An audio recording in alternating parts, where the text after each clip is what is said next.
Ce thème de la présente session, qui guide nos discussions, nous invite à repenser nos responsabilités collectives et à nous assurer que les principes fondamentaux des Nations Unies, définis il y a près de 8 décennies, continuent de porter la promesse d'un monde plus juste et plus équitable.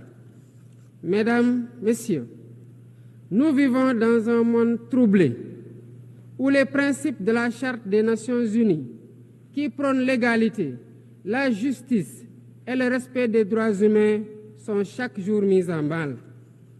Les conflits s'étendent, les inégalités se creusent et les crises climatiques aggravent la vulnérabilité de millions de personnes à travers le monde.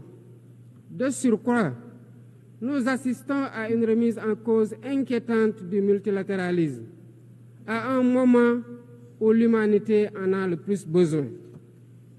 Le monde doit se regarder en face, sans complaisance. Les valeurs que nous avons juré de défendre sont piétinées dans plusieurs régions du globe. Que l'on soit à Gaza, à Tel Aviv, à Dakar ou ailleurs, chaque être humain est porteur de cette égale dignité, une dignité qui transcende les frontières, les cultures et les appartenances religieuses. C'est notre devoir à tous de veiller à ce que cette dignité soit protégée et respectée pour chaque être humain, sans exception. Ce devoir est l'essence même des Nations Unies. Pourtant, nous constatons chaque jour que le droit international, ciment de la paix mondiale, est souvent violé. Des résolutions adoptées par cette Assemblée sont ignorées. En tolérant ces violences répétées, nous foulons aux pieds les principes de la Charte des Nations Unies et sapons les fondements même de cette maison de la paix. Jamais les fondements des Nations Unies n'ont autant vacillé qu'en ces temps de violence et de peur et d'incertitude. Si nous voulons éloigner le spectre de la guerre et œuvrer à l'avènement d'un monde meilleur, alors il est temps de changer les paradigmes. Il est temps de remettre l'humain au centre de l'agenda international, comme nous y invite le thème de cette session. Monsieur le Président, Mesdames, Messieurs, nous ne voulons plus fermer les yeux sur la tragédie qui se déroule dans le Sahel. Des groupes terroristes sèment la terreur, pillent, tuent les populations civiles innocentes. Cette région, autrefois stable, est désormais en proie à une violence quotidienne, tandis que les Nations Unies, particulièrement le Conseil de sécurité, restent trop souvent inertes. De même, nous ne pouvons pas accepter que le Sahel devienne le théâtre de rivalités de puissances étrangères dont les affrontements ne font qu'aggraver la déstabilisation de la région. Je dois rappeler ici que la paix et la sécurité de l'Afrique sont indissociables de la paix mondiale. Il est impératif que le Conseil de sécurité remplisse pleinement son rôle de garant de la stabilité internationale. J'exprime à nouveau la préoccupation du Sénégal face à la situation tragique qui perdure en Palestine. Des générations entières y ont grandi sous l'ombre de l'oppression, privées de leur droit fondamental à un État viable.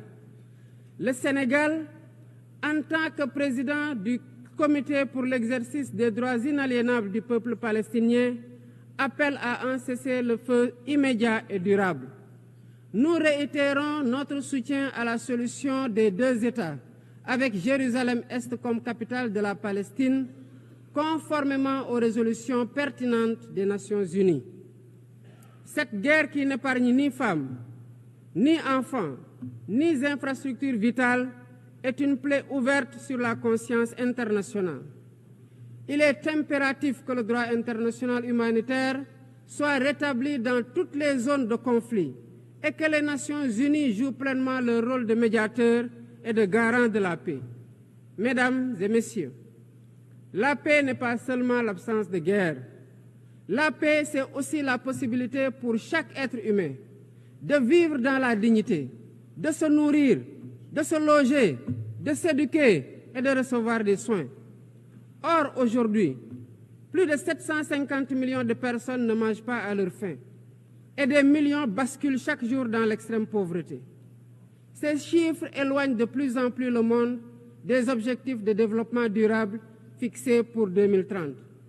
Nous ne pouvons plus accepter que les mécanismes de gouvernance mondiale continuent de reproduire ces inégalités. Il est alors temps de rompre avec la logique du chacun pour soi et de bâtir un nouveau contrat social global fondé sur la solidarité et la coopération.